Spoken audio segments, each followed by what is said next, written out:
Greetings, ladies and gentlemen. Welcome. I am the Crypto Crow. It's 1:24 p.m. Eastern Standard Time, and I am live. I figure, what the hey, it's Saturday. So yeah, I'm just going to kind of hang out and talk about a little bit of everything that's going on in the world today, and crypto, and you name it. And then I'll get to any questions that some of you guys may have as we go on. I don't know how long this will be. Maybe it's a long one. Maybe it's a short one. I don't know. We'll just play it by ear and see what pops. For those of you that are interested at all, the fair launch for the Crow tokens is in 2 days. So in 2 days, we're going to be doing a fair launch for Crow tokens, and it's a big deal for me.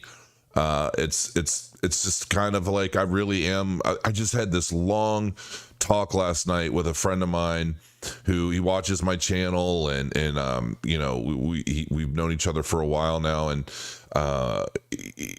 you know, he's asking me if I knew anything inside, like if he thought I had inside information on the crypto space, because I did that video a few weeks back about how I saw Cardano basically go into maybe as low as 17 cents, somewhere between 17 and 21 cents, something like that, at a time when it was, you know, in the mid 30s or something. And he's like, how the hell did you know that? How did you know that we were going to come down? Did you know the SEC was going to do this? Did you know?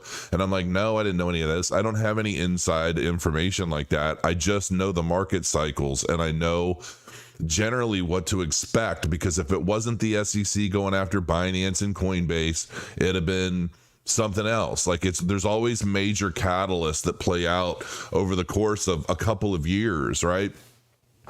And if you look at the history of the price of everything, it just made sense, and I just called it as I saw it. And I don't have any inside information about anything, but you know, I didn't know what else to tell him other than that. I'm like, I wish I did, but unfortunately, I'm just making sense of things as I call it, as I see it, as it is what it is. And but yeah, I mean, there are a lot of, I thought about going through all of my content and making some sort of timeline about all of my accurate predictions, my inaccurate predictions. My price predictions are never really accurate, because they're always, I mean, it's all numbers crunching is all it is. And, you know, number crunching isn't really a science, in the sense that you can't really predict an exact price point, but I've been pretty good for the most part. But on a macro level, making predictions on what I see is going to happen and when, I've been pretty good. But like I always say, I'm always right sometimes.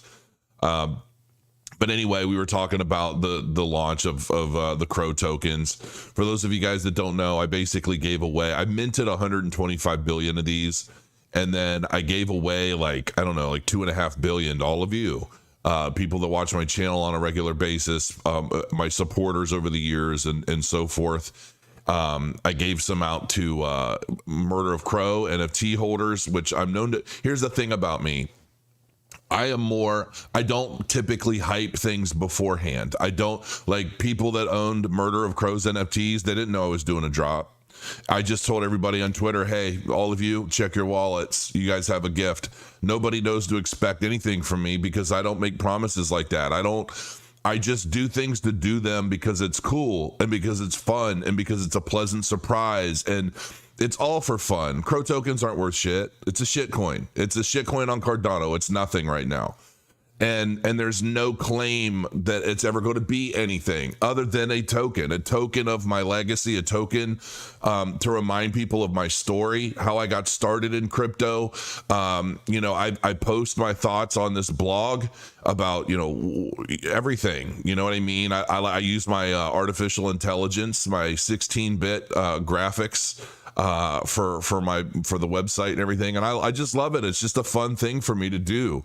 I know I've got a lot of fun things, but this really does mean a lot. I will live forever through you, and that's really what this token is about for me.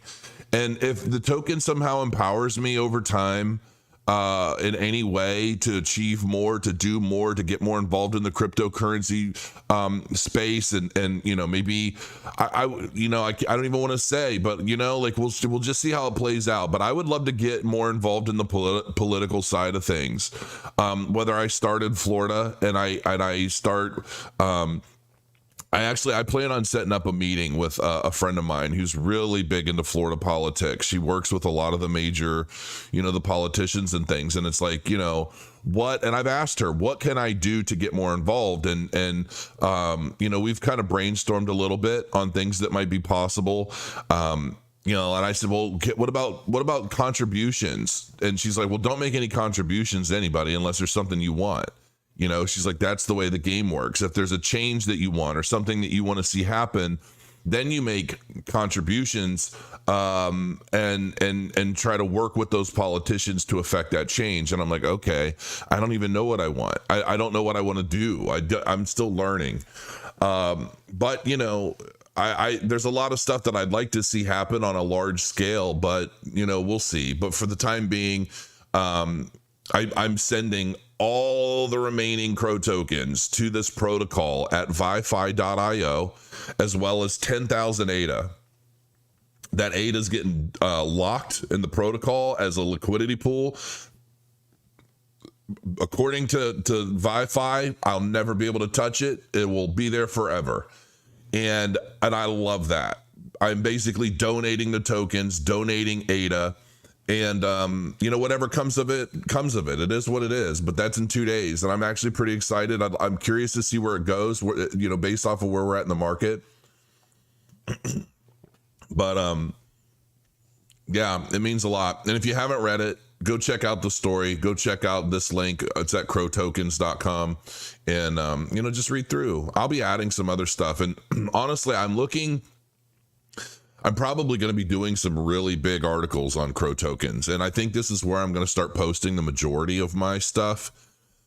And I do want to start writing more. I want to start writing more kind of long form articles. I want to start writing more about what my real thoughts are on all things. And so, we'll see. Touching on a little bit of news, we're just kind of dabble through and through here. BlackRock versus Grayscale. Experts highlight key distinctions between Bitcoin trusts. Obviously, everybody knows now that BlackRock has filed for its ETF. It's a Bitcoin ETF. It's like a spot ETF. I know they want to use Coinbase for their spot pricing. And I knew. I didn't know that this ETF was coming. This caught everyone by surprise, but I knew that, in my opinion, when I did that video recently, a couple days ago, where I'm like, it was basically all about what I thought was up with the SEC. And I said, chances are Binance is going down and Coinbase is going up, is basically what I said. And then immediately I had already recorded the video and I had already scheduled it in YouTube. And then I'm looking around and I'm like, I see the article. Wow, BlackRock's doing an ETF. And obviously they're going to get approved because they're like, I think they've only not been approved for something one time out of every time they've ever tried to do anything. And I'm looking at that and I'm like, son of a gun, they're using Coinbase for their spot pricing and probably custody.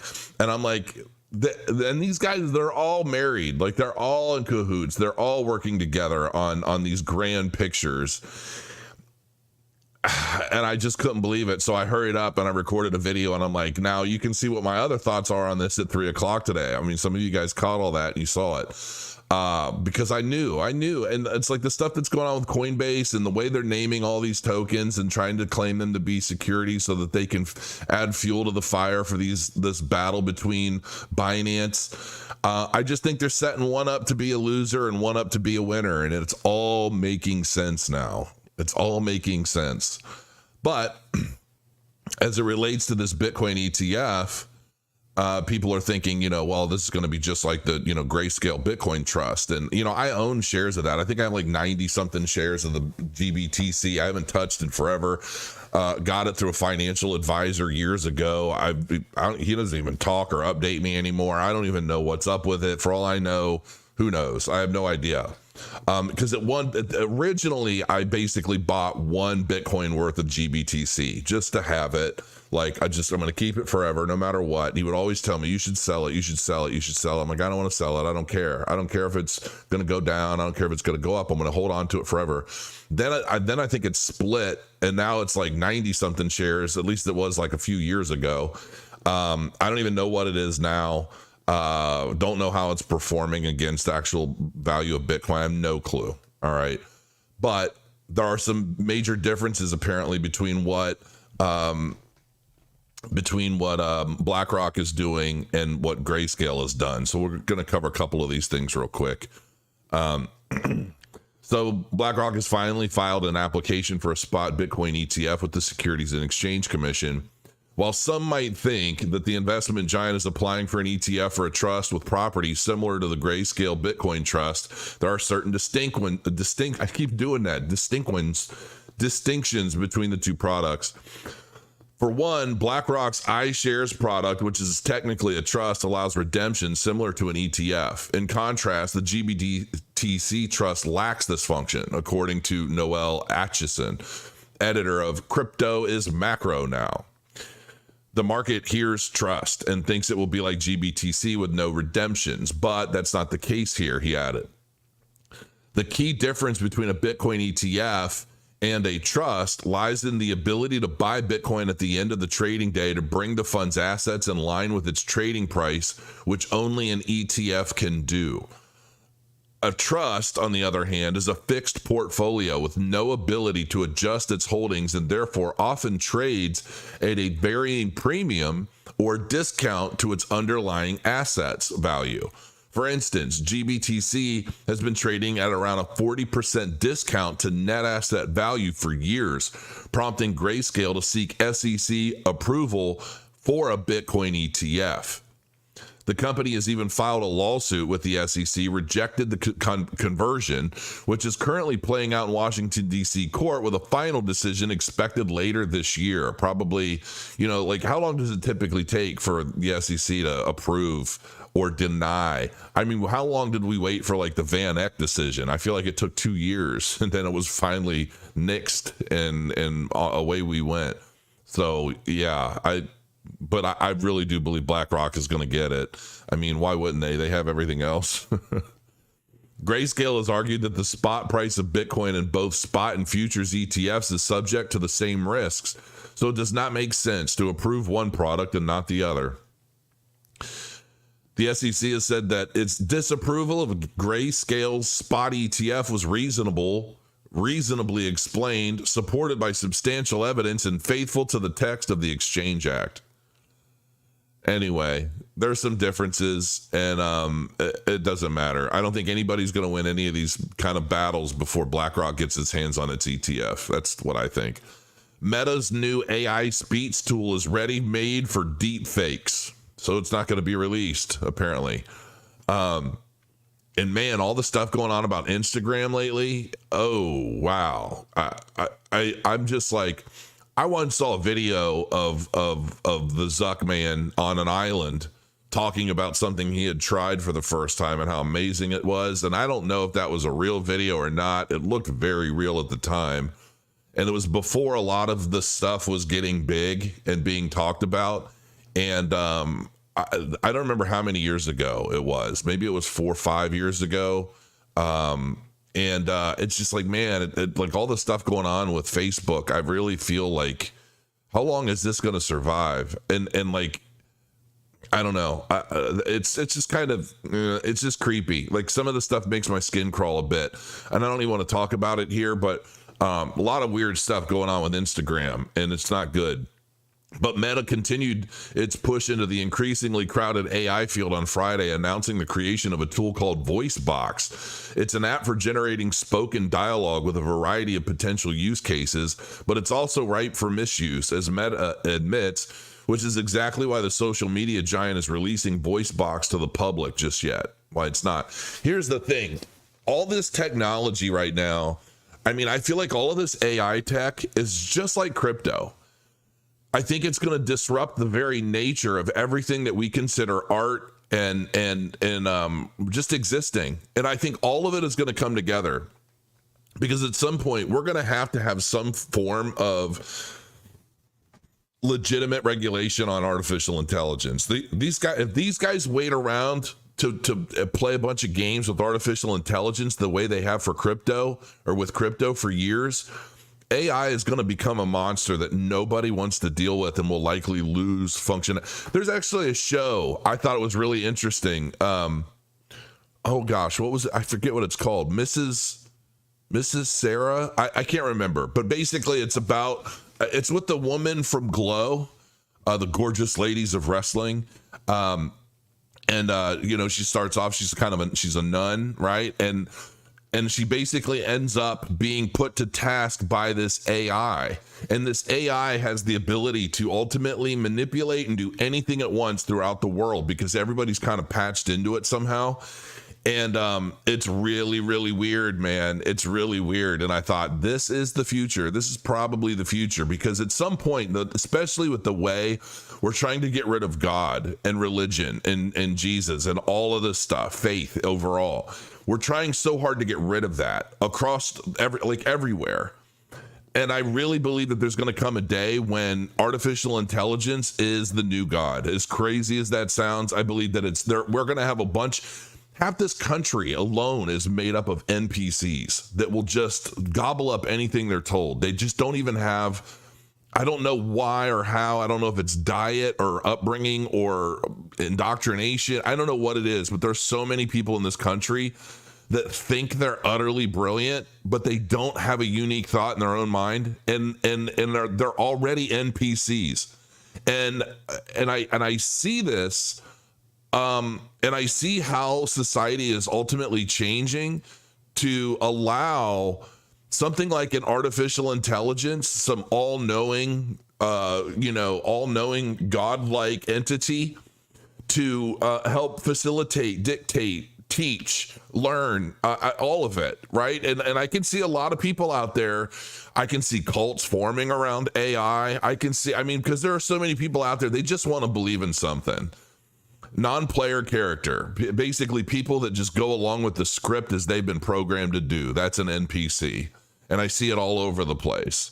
And it's eerie to some degree. It's eerie because some of these NPCs, you can present them with so much factual information and they just don't want to hear it. They don't have any interest in it whatsoever. They've been programmed already to be a certain way, to think a certain way, and there's nothing that can shake that. It's exactly like an NPC in a game. You've got your hard coding, your scripting, and that's it. You can't deviate from that or you're out of the game, right? And so when I see some of this stuff like this AI, like voice box and AI art generation, and now we're getting into the video generation, and there is going to come a time when whatever we think will be created before our very eyes, as though we're living in a fourth dimension. And I could get real tinfoil hat about some of this stuff, but there's something to a lot of this. Think about where we've been. Think about where we were 100 years ago and where we are now, okay?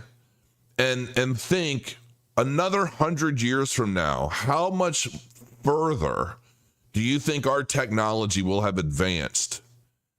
I mean, just look at the last 6 months alone, the inception of AI, ChatGPT, all that, and think of how quickly it has been evolving, being updated, expanded upon with new versions, being more powerful. Where do you think we're going to be with artificial intelligence just in the next 2 years alone? And how do you think that's going to play a role in metaverse technology and gaming overall? And not just gaming, but all facets of human life. I believe that there is a certain science associated with basically bringing people down. We're leaving this age of alpha dominance, of strength and like power in that sense, and more in line with like the beta realm. Like, and I know that sounds like derogative, but I'm not trying to be derogatory.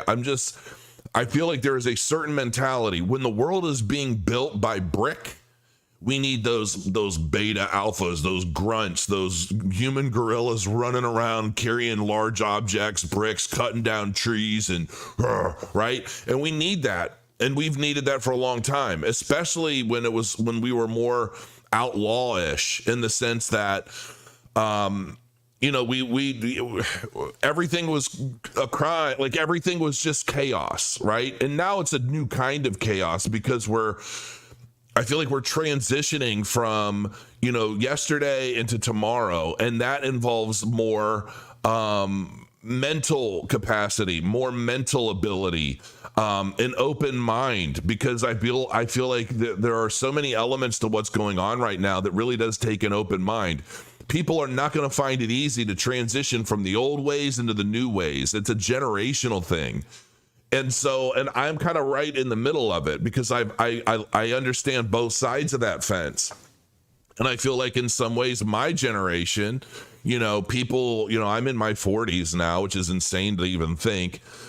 But I believe to some degree it's people like me that are going to help transition the old into the new way of things, right? We're kind of the conduit between the two realms. And I believe that ultimately our existences are going to be dramatically changed. We're taken out of the job sites where we've been, a lot of the jobs and careers that we're used to seeing are disappearing. They're going away. There's a lot of jobs that artificial intelligence alone is already replacing, and more to come. And like cryptocurrency overall, where we're like, well, we have this technology, but we need it easier for the layman's to utilize in their daily life. Well, that's all coming, but the same with AI. AI is going to become a thing where, it's like you could either read a book or you could just say, hey, ChatGPT, tell me a story about XYZ in 500 words, right? And it'll just start reading you a bedtime story. It'll be reading to our children. It'll be reading to us. It'll be educating us. Hey, whatever we want to call. Like, here's the thing.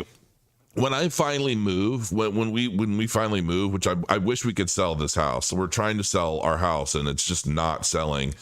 We've had interest, but we've dropped the price so many times. And now I'm like, listen, we're going to have one more open house. And if it doesn't sell, I'm taking it off the market. I'm just done.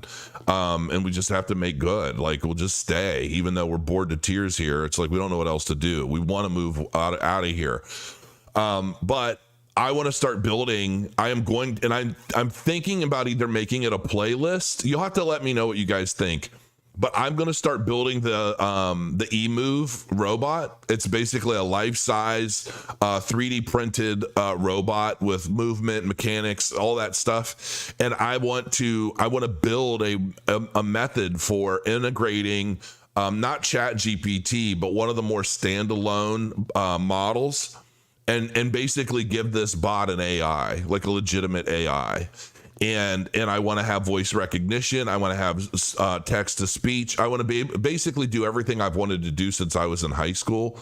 And I think I'm going to make that a real project. And I'm thinking like I could do it as like a playlist with updated videos for people that want to do it themselves. Maybe it's a project that we establish as a community. There's already a community around it, but I just thought it might be really fun content for everybody.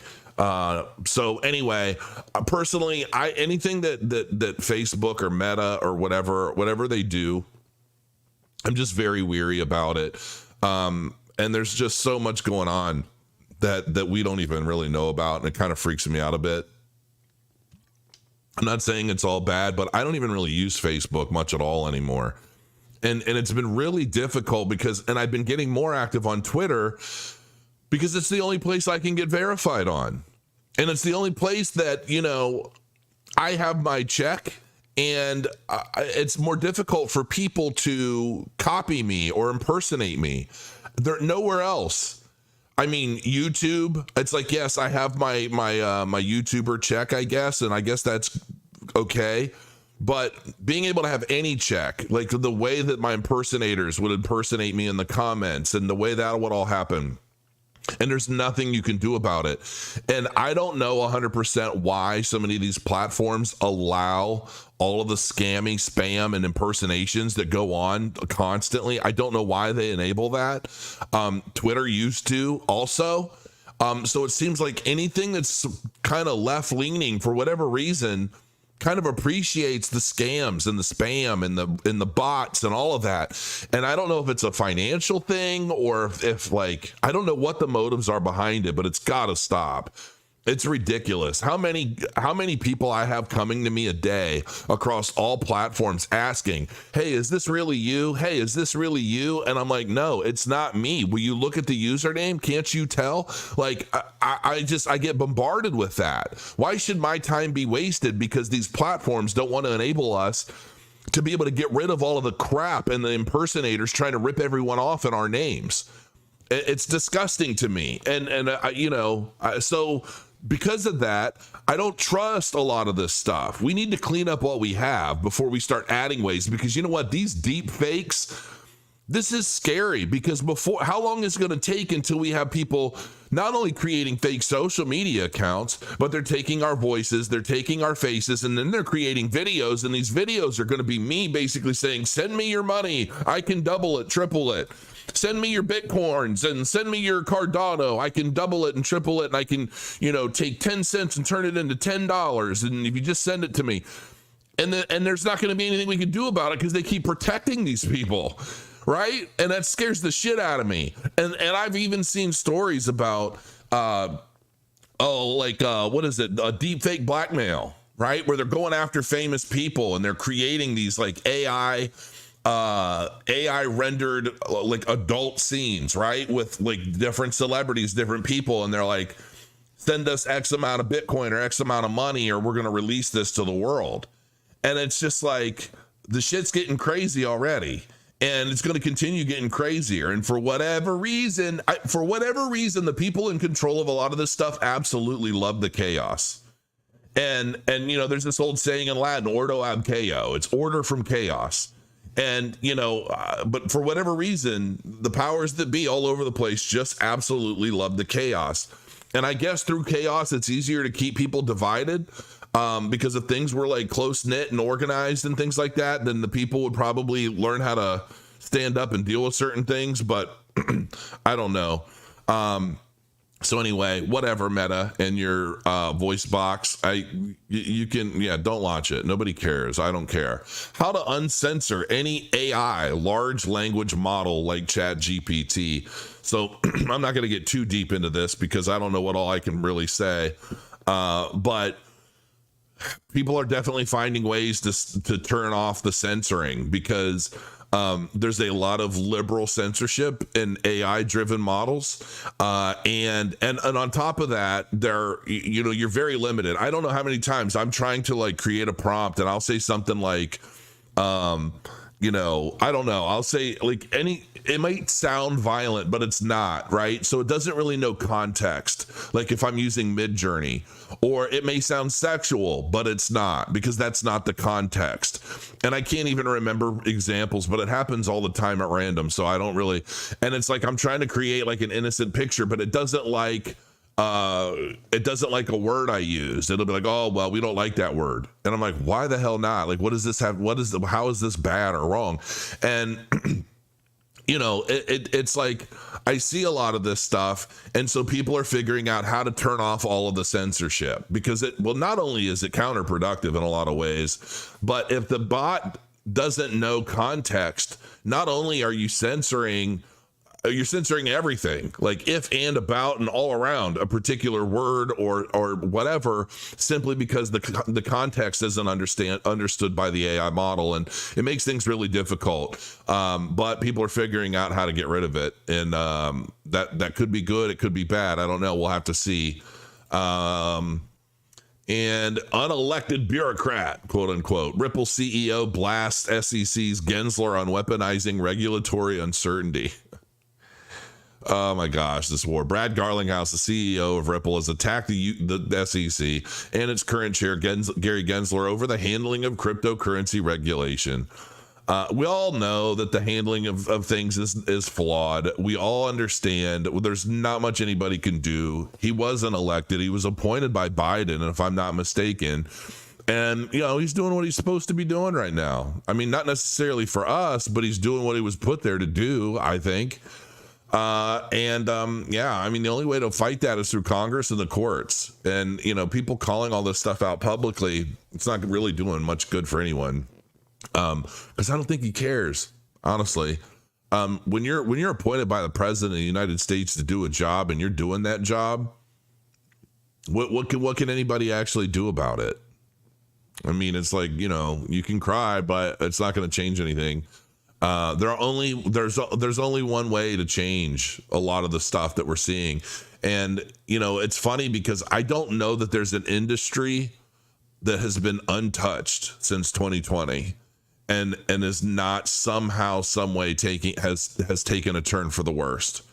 But the problem is that so many people are so hung up on craziness that they don't care, understand, or even want to know about a lot of the stuff that's going on, because it doesn't mean anything to them anyway, and that's a big problem. The SEC is looking to kill crypto innovation in the United States, and its current chair, an unelected bureaucrat, I might add, is weaponizing the lack of regulatory clarity to exert jurisdiction over the entire crypto space. This is the definition of putting politics over people. It's the pursuit of power over sound policy, he said. Yeah, I mean, sure, but I think there's also a much bigger agenda at play right now, and it doesn't necessarily have to do with helping the people, but helping the government maintain an element of control over a very new era of technological advancement that has caught on like wildfire and has stirred up a lot of things. So anyway, Robinhood's May crypto trading volume falls 68% to 2.1 billion. I got my start in Robinhood early on. Like, if you've read the story about my uncle and when I first got into this stuff and dividend stocks and everything, Robinhood was my first app. I love that I could just kind of get in and out of positions and not be paying fees every time. I was experimenting with things, and the trading platform recently delisted 3 tokens that were classified as securities in the SEC's lawsuit against Coinbase and Binance. Were they really classified? Because I don't really know if that's a thing.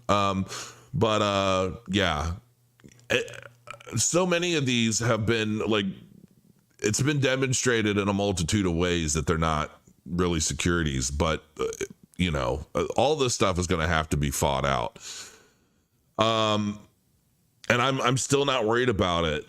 Honestly, I'm not worried about it. I mean, there are so many exchange platforms trading all of this stuff, and if a few of them go away, it is what it is. The New Frontier Cardano founder Charles Hoskinson goes hunting for aliens and UFOs. Now, I didn't know this about Charles. I'm a big UFO nut. I'm a big alien nut. I believe that they've been here forever. I think, I'm one of those crazy tinfoil hat people that think, even if you look at my Twisted Times NFTs, if you haven't checked those out, you gotta go look, because there's a story there if you've been able to if you pay attention. I have one called The Advisor, and it's basically a gray alien educating and advising all of these people in suits. And it's like I have my own theories, man, and as crazy as a lot of this stuff sounds, listen, when it comes to reality, in my opinion, when it comes to reality is perception is reality for most. And that perception is often guided by what we see, what we hear, what we do, and how it affects us over a long period of time. And there are ways that we are easily indoctrinated through means of propaganda, education, whatever the case may be. And that can ultimately build us and turn us into whatever, right? Whether it's a religious zealot, whether it's an agnostic or an atheist or whatever. And when I think of aliens and I think of UFOs and all of this fun stuff, I think that these things, these beings, whatever, I don't think that they're from outer space necessarily. There probably are some, for sure. But I think they've been here since the beginning. And, we see a lot of stories and a lot of people that sound real crazy when they're talking about, we have these beings of lizard people that live underground, right? And it's like, it sounds so crazy. But who says it's not true? I mean, really, who says it's not true? Can you prove it's not true? And I'm not saying that I believe that, but I'm saying anything is possible. And if you think about the ocean, what have we done? We've looked at 1% of the total ocean water. We have no idea what's living in the ocean. We have no clue if there are alien bases in the depths of the sea. We have no idea whatsoever. And I just think absolutely anything is possible. And I would love to do something like this, but Charles gets to have all the fun while the rest of us are out here working. Harvard astronomer Avi Loeb is leading the expedition and said the team had found a couple of bizarre objects. Cardano founder Charles Hoskinson is currently searching for an unidentified flying object or some sort of space entity that has crashed near the coast of Papua New Guinea in the Pacific Ocean. This is crazy. I haven't read this article yet. I just saw the headline and I heard something about it earlier. The search is part of the Galileo project, which received $1.5 million in funding from Hoskinson in March.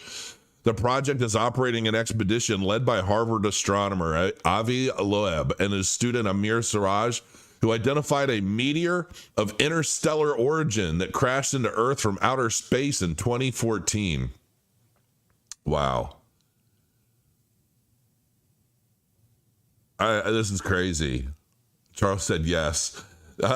IOHK Charles, please tell me Charles Hoskinson, quoted by the professor of Galileo Project, is you and your funding the whole expedition? I'll put my life savings into ADA if so, LOL. And then she quoted part of the article and Charles just said yes. The object's interstellar origin has been verified by the United States Department of Defense, and the Galileo team may have already found a couple of its remnants. Wow. In a June 16th tweet, Hoskinson confirmed he is currently with the expedition team, saying they found strange pieces of wire and fragments that could be from the crash.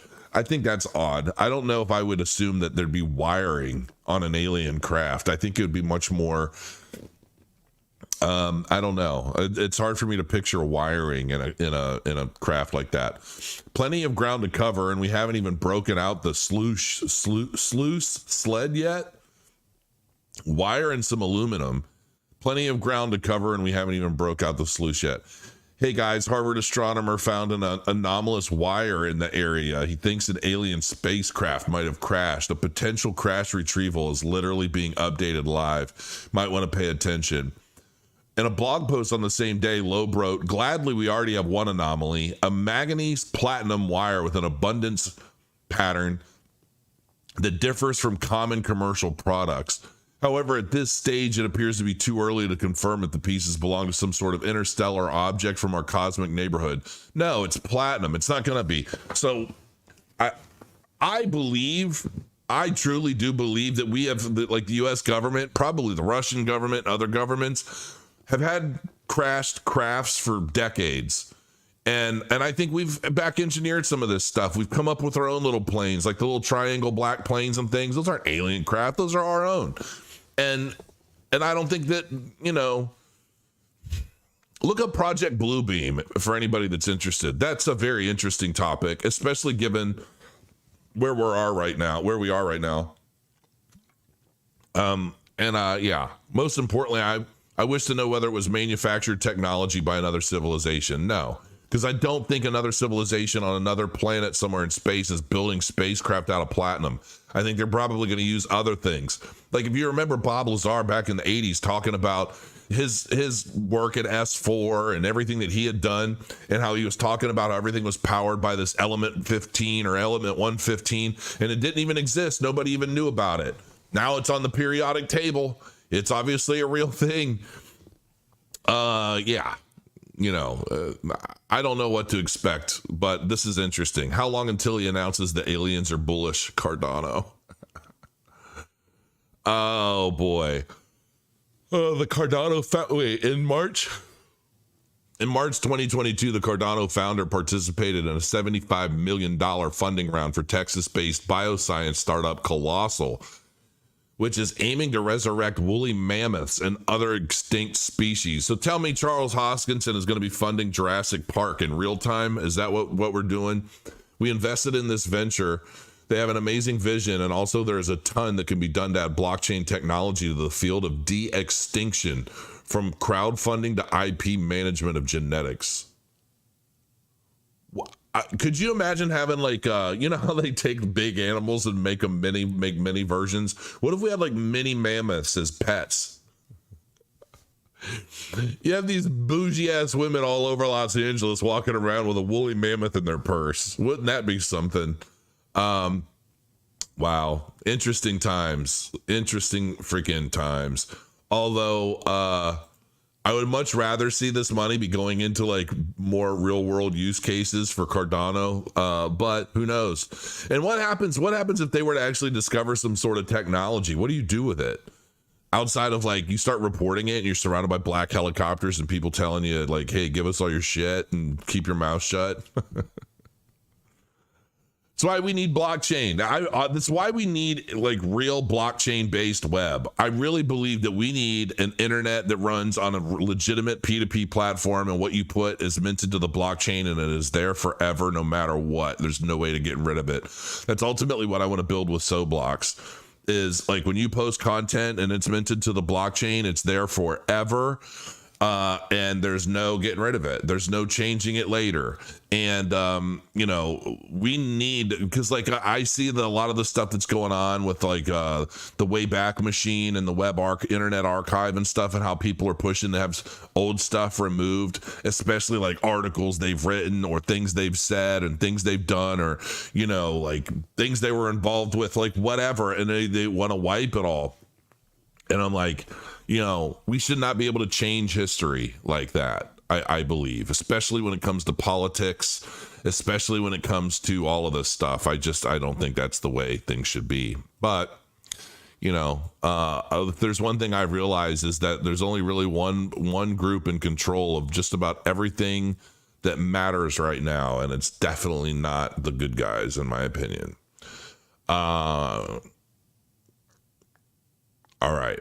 So, yeah, I'm going to go ahead and cut it and call it an afternoon. Let you guys get back. I could sit here and like go through chat for another hour, but I will. I haven't seen any questions, more a lot of comments, which I appreciate. And I typically go back through and I read them after the fact, just to kind of get an idea as to what everybody's thoughts were, so I know kind of what I should be doing next. But, you know, make sure you check out crowtokens.com if you are so interested in getting involved on the 19th during the fair launch. It's a big deal for me.